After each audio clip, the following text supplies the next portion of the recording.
Welcome, everybody, to the Land Your Ground podcast. I am your host, Chase Burns, here with producer Jordan Sheese. It's good to be here. This is episode one. Episode one. Yeah, so very excited you guys could join us, and this will obviously be your first time hearing about Land Your Ground. So let me just tell you first what that is, and that Land Your Ground is the video podcast designed for land ownership, landowners, and people who want to become landowners. So if you're like us and you're just fascinated by the prospect of owning land, or you own land and you really are excited about potentially owning more land someday, then tune in and stay with us, because that's the type of content you're going to find here. Yeah, it's going to be a lot of fun too, because we're looking forward to talking to a lot of people from a lot of different backgrounds, farming, niche, everything you can think of that has to do with land ownership. We're going to explore it. Yeah, land ownership is just something that's if it's in your bones, you know it. You're just that type of, you're wired that way, where you're that excited about it. There are 10,000 different reasons that people yearn to own a piece of land, and we're going to dive into a whole bunch of those. So this is going to be a lot of fun, and we've got some really cool guests coming in here soon. In today's episode, you're going to just learn a little bit more about us. You're going to hear about my personal land story, and we're going to hear more from Jordan, kind of where he comes from and where his passion is, how his fire got lit on land ownership. And so just joining us today, we're just going to be bringing you a lot of good stories, I guess, or a little bit of background, some history stuff, and then just a little bit more info about where we're headed with this. So I'd say we'd probably be best if we just started right off with you. I mean, kind of what's your background, Chase? I mean, not everybody knows you like some of us do. So where'd you start? Where are you headed? So I was born in South Central Iowa, which is Davis County. There was more sheep per capita in Davis County than anywhere else, I think, in the country at that time. That was, date myself, but early to mid 80s. So I spent some early childhood years out there living on a farm, just basically running wild. I was a feral child, we just spent a lot of time in the backyard with the BB gun. We had cattle, we had horses, we had sheep. So we were just always working with critters and, spending a lot of time in the woods and fishing and just, basically living like people did 75 years or 100 years prior to that. It just didn't know any different. So that was my youth, and spent a lot of time basically on the land where I just couldn't imagine living any other way. And then through my earlier childhood years, we moved around a lot. Ended up in different parts of Illinois, ended up out in Indiana for several years, but doing the same kind of things. Well, my folks were training horses, so we got exposure to a whole bunch of different farms, spending time on some really, really beautiful farms and also some kind of rough ones and everything in between. So got to see quite a bit of the Midwest and just, hay ground and timber and some really pretty places and some flat black stuff that just has corn and beans as far as the eye can see. But that was my childhood. That's been a pretty shaping, when you say, for how you are now, where you're at now. I mean, I look back at my childhood and it lit a fire in me for land and farm ownership, for livestock and for hunting and fishing and just being outdoors and doing all of that stuff. And so for me, that became, as I became a mature adult and wanted to start a family of my own, married a girl who's also very into that animal science background and loves horses and all the hobby farm homestead type stuff. So we wanted to buy a piece of ground and just build it and do all of that stuff on it and raise kids in that environment where they wouldn't know any other way. That just becomes part of who they are. And we've talked about that several times, where it's like, you were thinking about maybe you were going to do it later on, but you just didn't want them to even have that experience where there was anything else that they knew, right? The longer you wait, in some respects, the more established you are as an adult, the easier it gets to make a big financial purchase, like buying a piece of raw land. At the same time, You could argue that like the longer you wait, the higher the prices get, and maybe the more difficult. So as fast as you're saving towards that purchase, maybe that purchase seems to be harder and harder to reach too. So there was a little bit of urgency, I think, that way in my mind, but mostly it was that you can't get back those years, you know?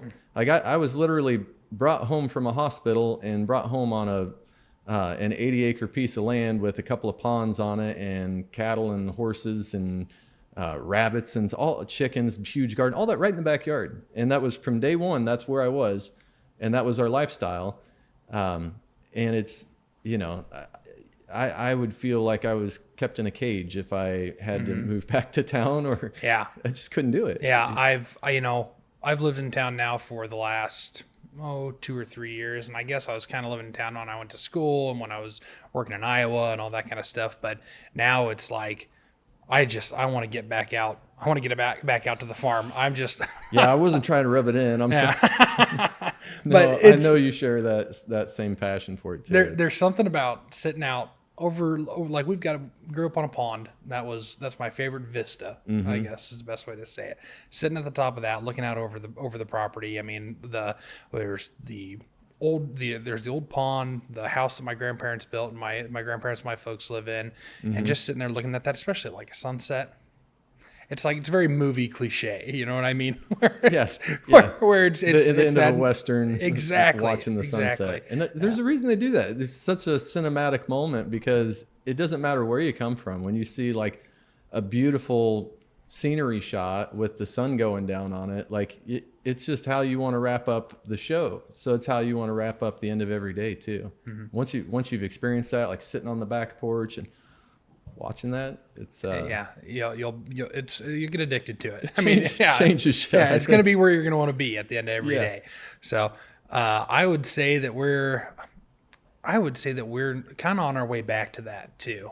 My family, we're kind of getting back into that, where we're starting to spend a lot more time out there. My folks are planning on spending more time out there. Still got the farm. Yeah, so I got the farm, and and they're going to start doing some fun things with it. But like, just the idea of losing that farm, and I know that that's a scary thing for a lot of people. They've got their parents or their grandparents had a farm they grew up on, run around on. Well, now they've moved to the city, and they're, maybe they're not thinking, oh boy, how am I going to be able to pick that up? How am I going to be able to take over that, either operation or even if it's just recreational, recreational. I talk to people almost every day, several times a week at least, that are in that same position where they had a family farm somewhere, in their lineage, grandma on one side, grandpa, or somebody on the other side, whatever, that they had a farm that they had access to, that they grew up hunting, fishing, camping on, helping with chores or doing all that stuff.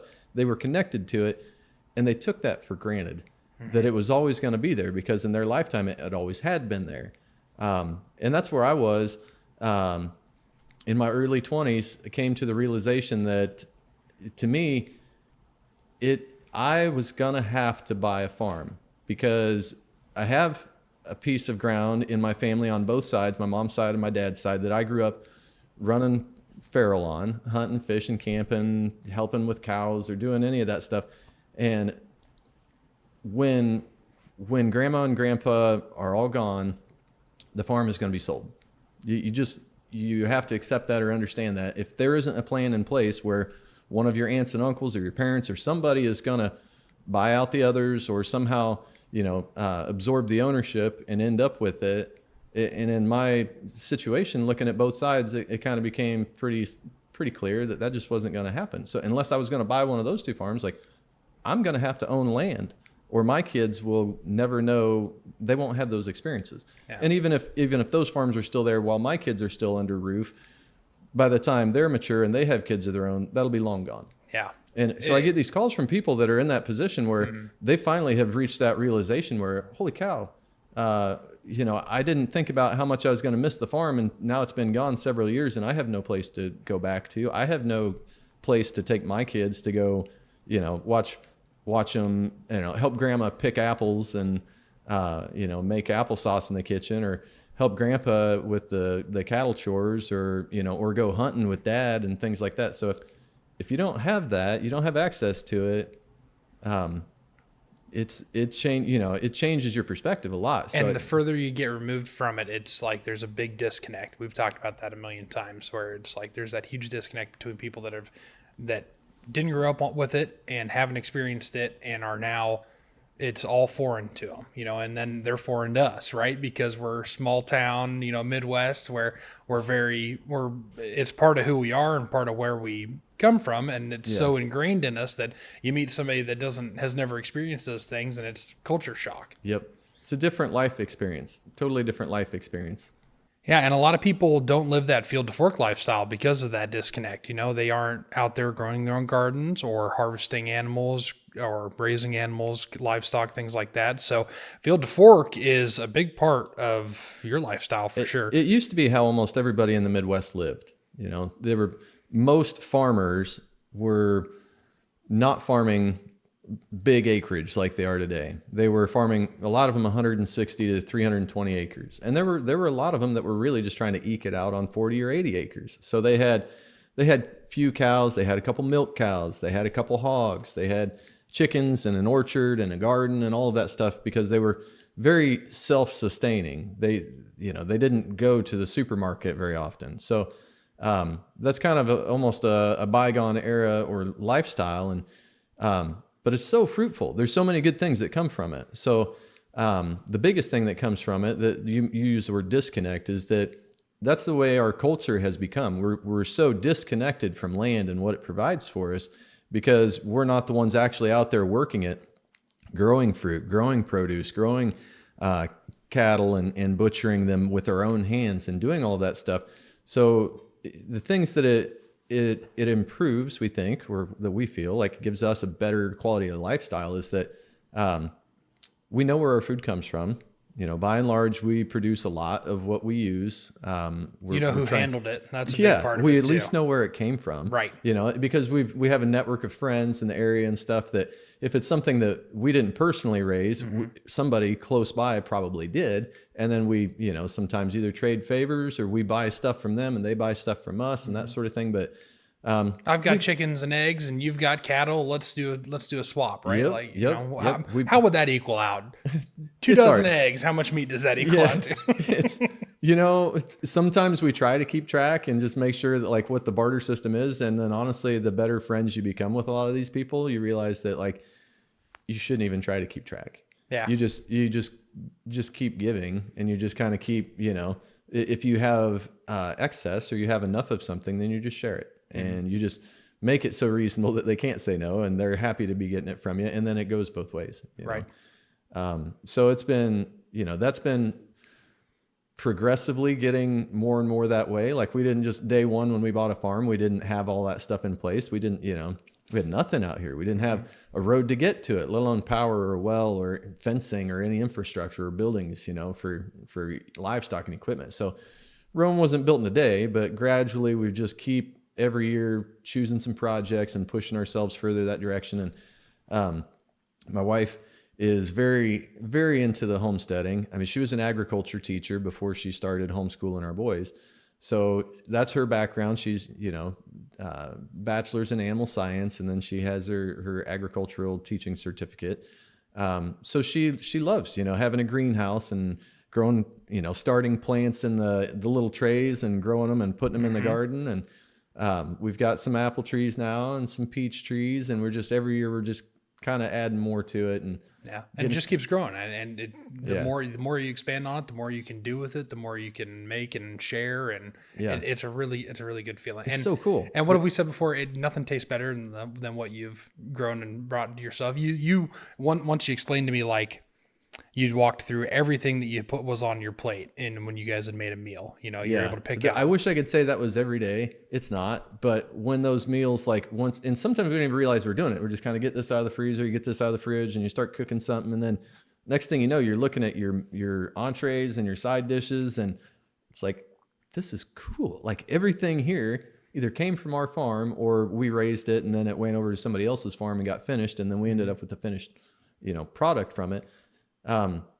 It's just, it does give you a heightened connectedness to the land, directly to the land. I mean, we think, oh, it's great that, you're more connected to your food. Well, where did the food come from? You know? And then we do eat a lot of wild game too. So, we process our own beef and our own deer, you know, with the walk-in cooler and all of that. And so instead of just raising it or harvesting it and then sending it to a processor and then bringing it back and putting it in our freezer.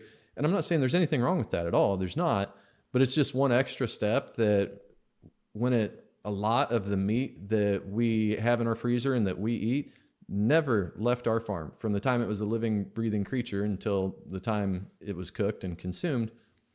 I don't know. It's for us. I think it's you appreciate it. Like every dinner that you have, every bite, every taco or every roast or every whatever, it's like you realize what a blessing it is, and because you know exactly where it came from and that an animal gave its life for it, for one thing. So I think we have a lot of respect for our food, but then also ultimately it was God's creation. It was the land that made all that bounty possible. Yeah. So, and it's amazing what you can draw from the land. I mean, you can. And self-sufficiency is becoming a real big topic again, because a lot of people with all the stuff that's happened in the world, food scarcities, all, you know, it gets scary sometimes when you start thinking about like, well, what if we talked about supply chain before? What if supply chain is down? Mm-hmm. I mean, what are you going to do if you really cannot? You can't go to the grocery store. Yeah. We could go pretty deep down a prepper hole, but I think. You know, that's a whole nother reason maybe that some people get into the homesteading and self-sufficiency thing, but I'm not saying it's a bad reason. It's just there are more direct benefits. Hope that we never have to, you know, worry about where you're going to be able to get food, right? But I think the more people who get on the homesteading movement and start subscribing to that philosophy and seeing how much of it they can do themselves, the better off society is as a whole, because we kind of remove ourselves from the equation. You know, we're no longer part of the problem. If the grocery store is running out of food, we're fine. You know, we don't have to run quick and go hoard and see how much we can buy and whatever, because we're good. Yeah. But toilet paper. What are you going to do about toilet paper? We haven't figured out how to make our own toilet paper. Well, you know, I've seen commercials or not commercials, but I've seen like advertisements, people making their own. Oh yeah. I don't know about it. It's not for me, I don't think, but no. Yeah, I need sawdust in my toilet paper. I'm not, we're not at that level yet. Yeah. That's okay with me. Yeah. But, I mean, it's a whole nother world, and, you know, I'm just kind of stepping back into it. You know, I grew up in it, in a pretty boiled down version of what you're describing. You know, my folks, we didn't start gardening till I was in high school.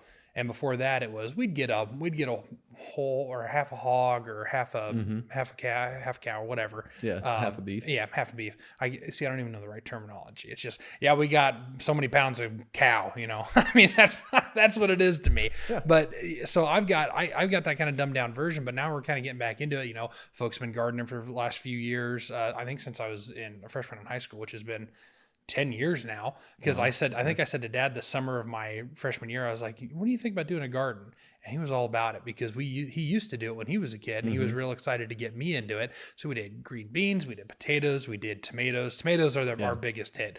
We've got a big dining room table, kind of similar to this table, that is just covered in produce. I mean, and half of it's tomatoes. Yeah. And they've got like big boxes. The dining room looks like a farmer's market. Yeah. Right? Oh my gosh, it's crazy. And he just and it's so cool. He gets really excited about it.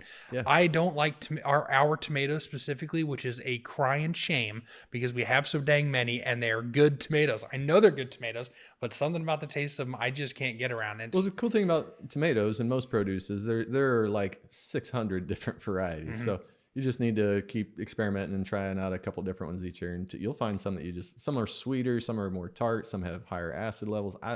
I'm not a connoisseur of tomatoes by any means, but I know there are several that I really like, and there's several that we have or have had that I don't care that much for. So you'll find the ones you like. Yeah.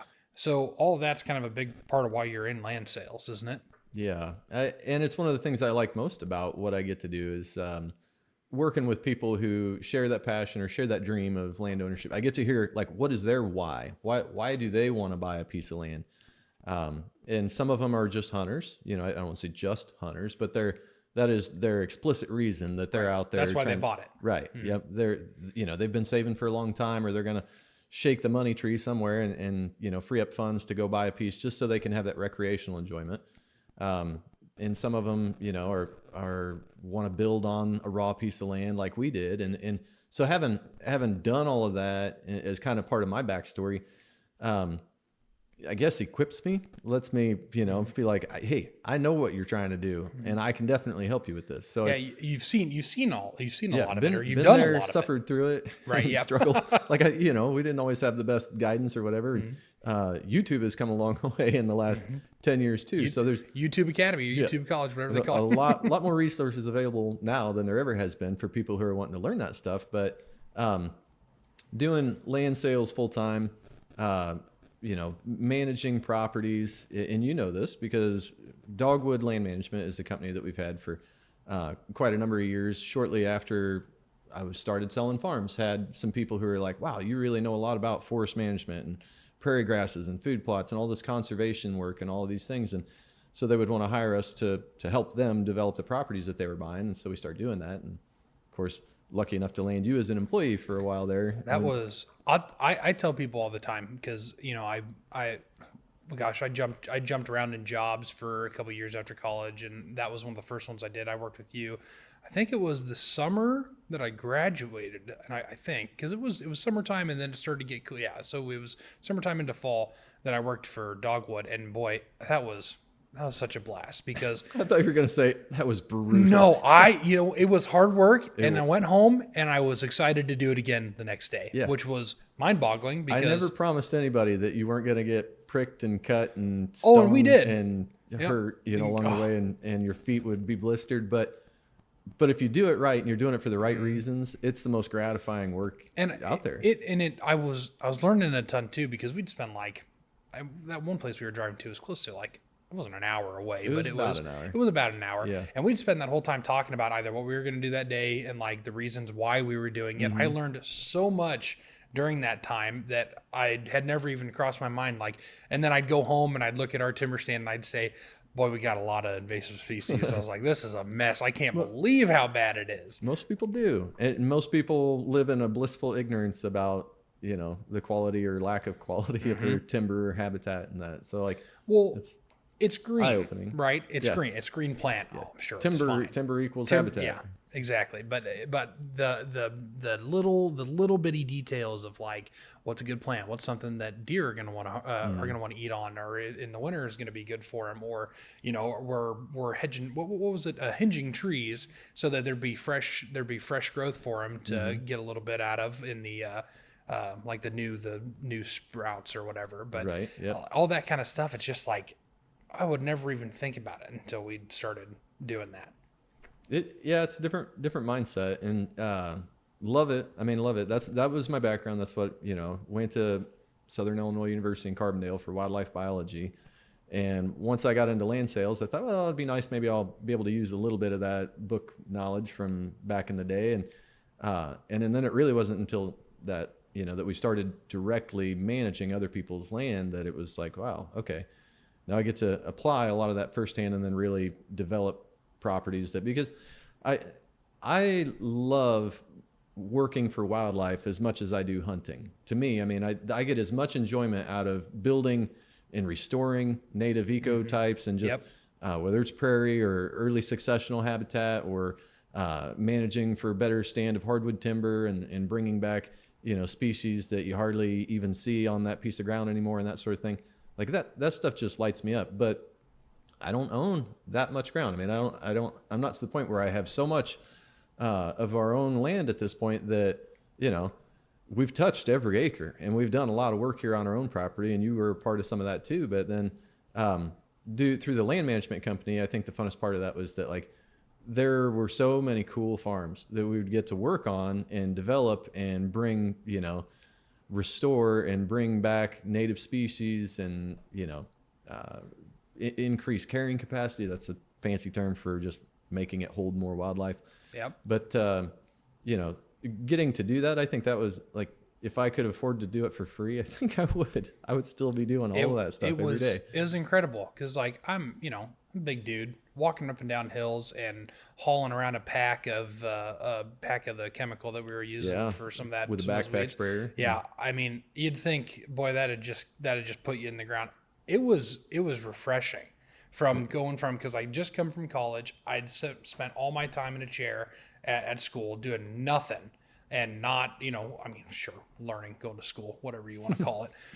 Doing nothing. Yeah, doing nothing. But Sedentary though. yeah, it's very sedentary. And then going and doing that and being out in just the wild for 9 hours a day, walking up and down hills, getting to stand over top and look out over any water that was on the property or whatever. Yeah. That's just, you can't beat it. I mean, I'm not trying to encourage anybody to get into it, but I mean, if you're doing it on your own land, it's fulfilling. But That's what I'm looking for. working in any conservation field, I think people who do that, even part of their life, that it does, you bond. Like you build a bond with land and with the outdoors, with nature, that other people who've only ever worked in an office or been in the suburbs most of their life or whatever, that they don't get that experience. I mean, going on a nature hike or going to a national park for a week and something like that on a vacation, that's great. It's great. It's therapeutic. It'll help you decompress. You get to, really breathe in fresh air and see a mountain and do some cool stuff.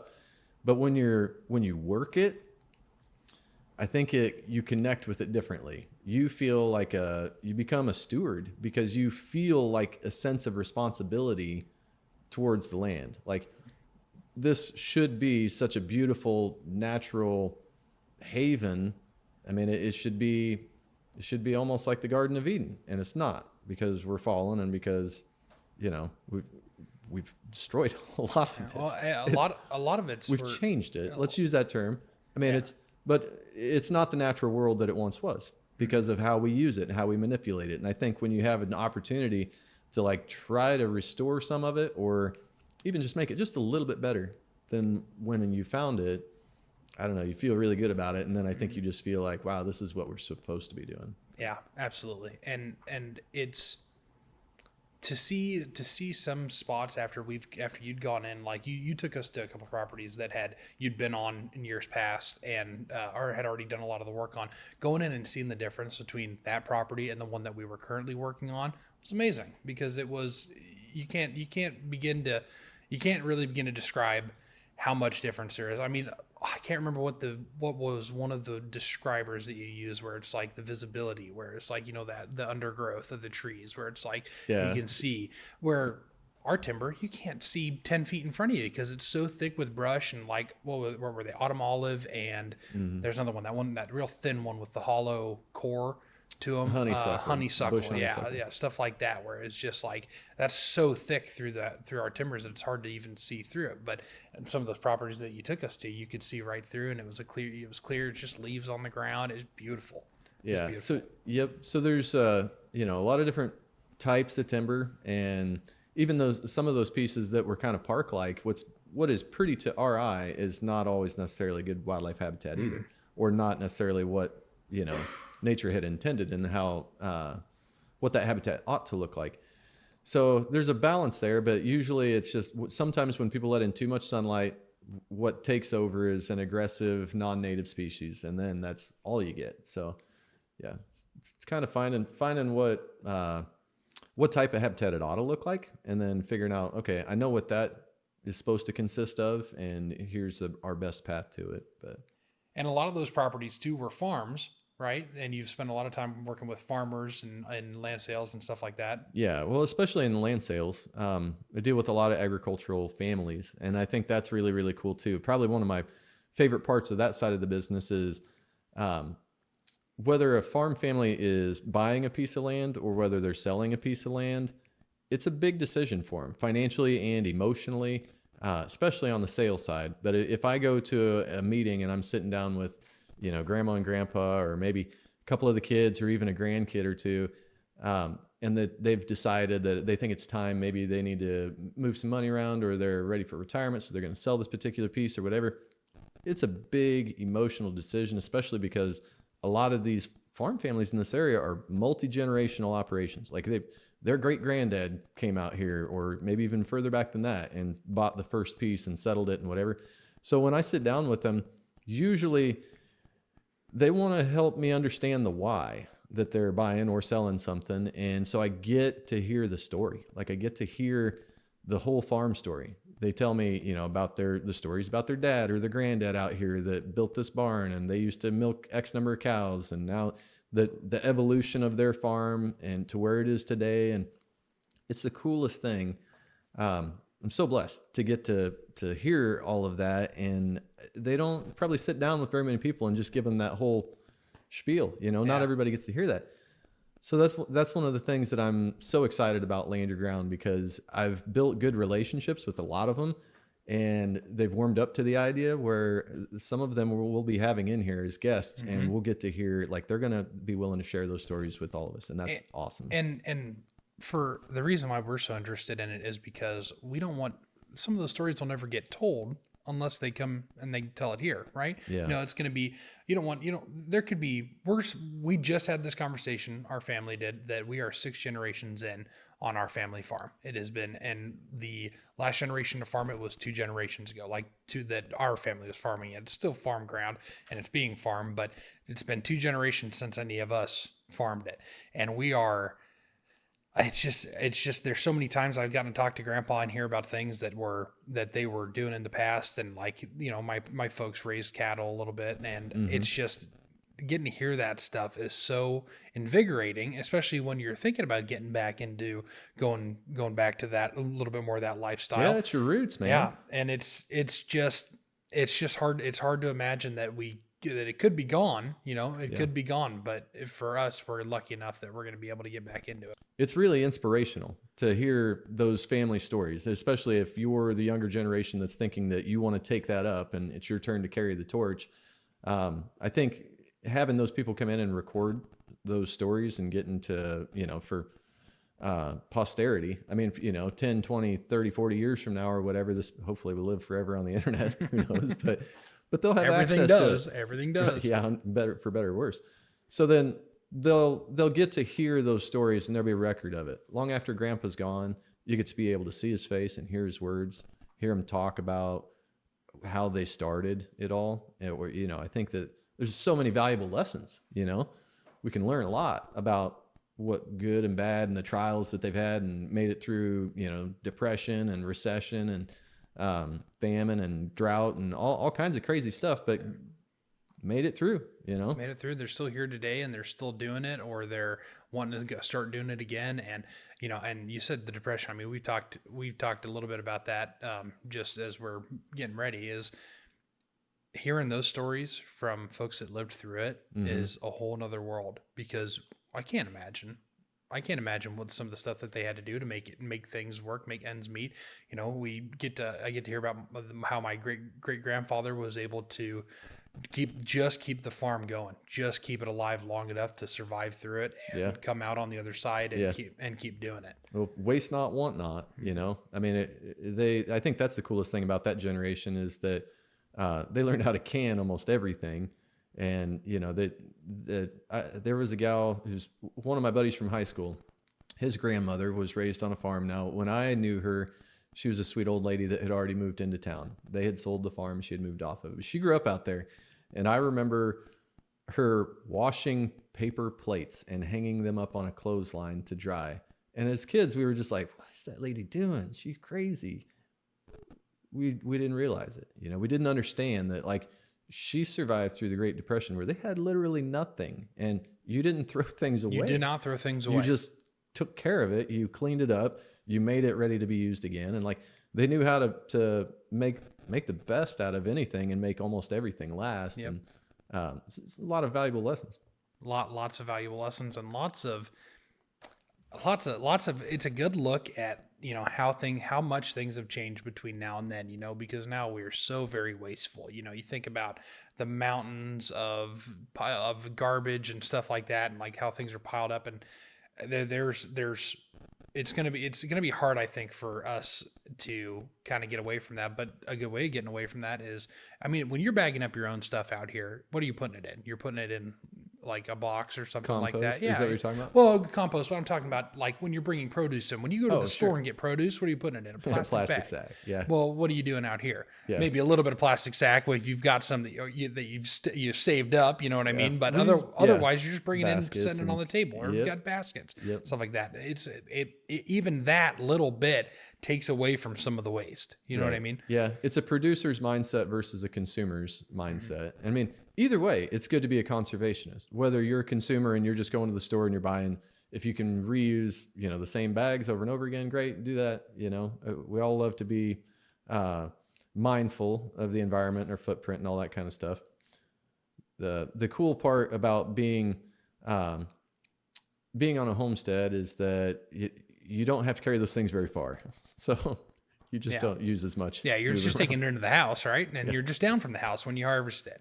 And a big part of that too is that there are all sorts of different things that people are doing, whether it is just homesteading, it's growing a garden, there's also all these different niches, and we're going to get to talk to all of them, right? Tons of them. Yeah. So we talked a little bit about homesteading and that's what we do here, but that's a huge movement. And so we're going to have plenty of those guests, a lot of really cool people. We've made some good friends over the years that are doing a whole lot more than we are in the way of different types of produce and fowl and orchard growing and all kinds of cool stuff. But then also there are some people that go beyond just self-sufficiency and growing enough for themselves. But then you have like the producers, produce growers, people who are growing, lettuce and peppers and tomatoes and squash and all of that sort of stuff that they take to farmers markets. You've got flower farms. So people who are just raising like sunflowers and tulips and lavender and all kinds of cool stuff that they make things out of, or that people just come straight out to the farm and buy, or that they sell locally in their small towns and bouquets. And this is a huge business. There's a lot of different niches just in that people are using, like different ways they're running a business or making money. And not everybody's on a huge piece of property, right? Like they're not all doing it on these humongous, 800 acres of whatever. Like even there's U-pick farms that could be, I don't know, 20, 30 acres, even that, or smaller. Yep. There's some out there that are even just like 10 acres, but blueberries or apples or pumpkins. In this area, we've had a few around that kids absolutely love. Oh my gosh. It was huge deal. A huge part of my childhood. Yeah. Oh my, going to the pumpkin patch place and picking pumpkins, and they had corn maze, they had petting zoos, and they had like in the recent years before, I think before they left, they had like a little bit of like produce stand. People had like homemade goods. There's a few more of those popping up all over the area too. And people, I think I do see that a lot, that there's people in the suburbs or in the city that's their experience of the farm these days. They round up the kids and put them in cute clothes and stuff so they can get the photo op moment, but they take them out on those outings, like can't wait until fall when they can, get their pumpkin spice latte and apple cider or whatever and go out to the pumpkin patch. And I'm not going to hate on the apple cider. Dude, I'm not either. It's so good. It's so good. Yeah. I'm a big proponent of fall. It's my favorite season. So all of that stuff, I get a little nutty over too. So then we also though have livestock growers, and there's a huge array of livestock growers. You've got cow-calf operations, we've got feedlots, we've got people that are growing specialty breeds of cattle, and then you've got hogs, and some of them are still doing pasture raised and that sort of thing and growing them on dirt. And then we have a lot of them in this area. We have confinements where people are raising tens of thousands of animals on a smaller space and then making use of every drop of the manure they produce. And there's a lot of cool stuff in agriculture that people are doing with livestock these days. And there's some people that are still doing it the old way, which is really neat. And it's kind of a throwback, and they sell a specialty product, whether it's grass fed or just, locally raised or, whatever product. Yeah. And there's a thousand different ways for them to, the consumers like options. We love having, the market is there for almost any of those products that those people can raise. So some of them are doing it on small acreage, and some of them are doing it on huge scale and massive, and have thousands of acres. So. Yeah. And a big part of that too is, I think, a reason why people like that specialty stuff is because sometimes you're not, especially when you know where it's coming from. We've said that already, where when you know who it's coming from, or you trust, like, if it's the neighbor down the road, or it's a business, that's been active in your town for years, or anything like that, Yeah. where you actually know the people that are raising the animals that you're eating, or the food, or what, or like vegetables and fruits, or like when you go and pick it, either you pick. I think when you know the producer, like when you personally know the farmer who raised that animal or that crop, that, produce or whatever, that person's intentions, and the care that they put into it. And I feel like, maybe it actually does change the product, or maybe it's just placebo effect. I can't say it. I guess I'm just feel like when you buy that product, that person put love and care into raising that animal, or into growing those pumpkins or those peppers or whatever it is. And I think it tastes better. You appreciate it more, even if it wasn't you by your own hand personally. I think there's a lot of value in that. Yeah. And it's not like we're trying to alienate people that haven't experienced that, or don't want to, or haven't been those places, or know those. Absolutely not. This is our experience, Yeah. and this is why we love it, why we're passionate about it, and why we want to talk to people that are also passionate and are doing it in their different businesses, or just doing it on small scale, big scale, whatever. That's why we're so excited about it, is because that's been our experience. That's why we love it so much. Yeah. And I think the more people get to share that, the more they get to witness it firsthand, the more that they'll begin to appreciate it and care about it and understand it too. So, and it's not just farming. It's not just agriculture. I mean, there's people doing other stuff, like we've talked about campgrounds. We've talked about dirt track racing. They've got what's VRBO? You've Verbos. Said that. Verbos. Yeah. So I don't know vacation rental by owner. Oh, Yeah. okay. Yeah. So there's a lot of people lately. There's a huge movement. I mean, get on Instagram and check this out. But people are buying up smaller parcels, 5, 10, 15 acres, and with somewhere in a pretty setting, somewhere within 30, 45 minutes of a metro area. And finding that ideal or idyllic type of a site, putting up a little A-frame cabin, or putting up a tiny home or something like that, and then rent it out for nightly stays or week stays or whatever. And that's huge business, because there's so many people out there who would love to have that kind of unique opportunity. They want to go travel in a certain area. They want to go see nature. They want to go antiquing or whatever, somewhere that's a little bit more off the beaten path. And so they want to be out there, but they don't want to go stay at a Motel 6 to be there, right? So it's a unique experience for them, something that isn't just cookie cutter and isn't like every other overnight stay that they've ever had. And I think it gives your location, your area, your local community, you kind of put that flavor into. It's a booster too. Yeah. For sure. Yeah. It brings a lot more local commerce that not every small town in the Midwest can afford to have some big hotel, but there's a lot of opportunity out there for private property owners that could put up, a couple of cabins or something, and really produce a good amount of revenue from that. Get to meet more people who share similar interests, and it's pretty cool. It's pretty neat. Yeah, and it's certainly enjoyable to think too about how much utility happens out of this land. It's like people are able to do anything they want because it's their property, and they can just enjoy it, and you don't get that everywhere. Yeah, and then there's a lot of ways where, like, you can literally have a business that, or even just side hustle or whatever, a hobby that is completely in tune with nature, like beekeeping. So, and that's become kind of really big in the last 20 years too. I think there's a lot more people that think, okay, I have small acreage, I have all these natural wildflowers and trees that are, producing pollen and creating a good environment for that. And then when they realize, like, I can make my own honey, like, I love honey. I have sweet tooth. So when it comes to things like apple cider or honey or something like that, it's gonna put a smile on my face. I mean, you can't really convince me that it's not good in everything, right?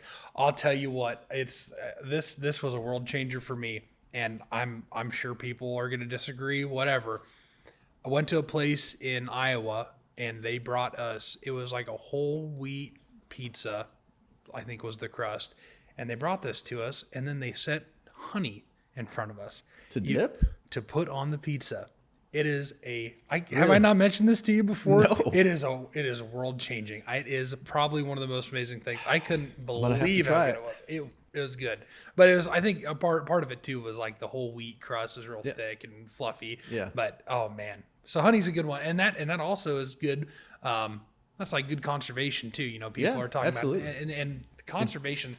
I got really into that when I was on the radio for a good time because I loved getting to talk to those folks. And it was after I'd worked with you, so I'd gotten exposed to it, and then getting to actually talk with people. So I'm hoping we're gonna have a few people on and talk about things like conservation, nature preserves, everything like that, because that's a really interesting part of this too. Because maybe we're not going to buy and own nature preserves, but you've spent time on your property turning it back into more of a what's the right word for living. It's from this region. It's originally from this region. Indigenous, more indigenous wildlife. Yep. Yeah. And in this area, West Central Illinois, we had a lot of oak, hickory type of forest, and those were the two predominant species. And now in most stands, it's kind of, they're still present in most stands, but it's a minority of the species because we've kind of messed things up a little bit, and we get, a lot lesser desirable or lesser productive, composition. So just restoring kind of how things probably used to look or what it would have been like. And doing that makes it a little bit prettier. It makes it better for people that want to ride ATVs or UTVs through it. So that's definitely something too that we've seen more and more people looking for those opportunities, raw property that they could develop, that they maybe they're not into livestock or farming or whatever, but they want to create a track, trail system, that sort of thing that people can come out and enjoy and ride side by sides or dirt bikes or live the BRAP life. But the BRAP life? I don't know. I don't think I've heard that before. Oh, really? Huh. Yeah. So, yeah, the second, like two Oh, strokes. okay. I gotcha. Yeah, I gotcha. So there's, quick story. There was a T-shirt. A couple of our good friends that go to church with us have a son that races dirt bikes and really into it. And we saw these T-shirts that said First Baptist Church. And I'm like, I gotta order these for them.